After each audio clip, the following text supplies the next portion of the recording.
సంవత్సరాల తరబడి ఎన్ని మందులు వాడినా మీ మోకాల నొప్పులు తగ్గట్లేదా? ప్రాణ పెయిన్ క్లినిక్ లో అత్యాధునిక చికిత్స. చొప్పదండి ఎమ్మెల్యే మేడిపల్లి సత్యంను తెలంగాణ సీఎం రేవంత్ రెడ్డి పరామర్శించారు.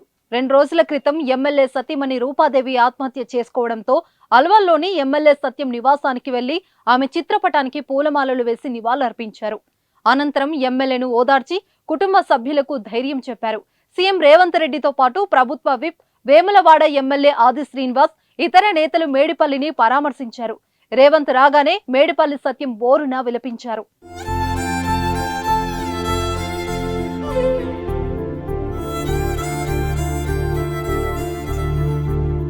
ప్రభుత్వ ఉపాధ్యాయులుగా పనిచేస్తున్న రూపాదేవి గురువారం రాత్రి ఆత్మహత్యకు పాల్పడ్డారు. హైదరాబాద్లోని అల్వాల్లో ఉంటున్న ఇంట్లో ఉరివేసుకుని బలవరమరణం చెందారు. కుటుంబ విభేదాలకు కారణంగా ఆమె చనిపోయారని ప్రచారం జరిగిన కుటుంబ సభ్యులు వాటిని ఖండించారు. భార్యాభర్తల మధ్య ఎలాంటి విభేదాలు లేవని, అనారోగ్య సమస్యలతో రూపాదేవి చనిపోయినట్టు క్లారిటీ ఇచ్చారు. ఎమ్మెల్యే మేడిపల్లి సత్యం రూపాదేవి 10 ఏళ్ల కిందట ప్రేమ వివాహం చేసుకోగా వారికి ఓ పాప, బాబు ఉన్నారు.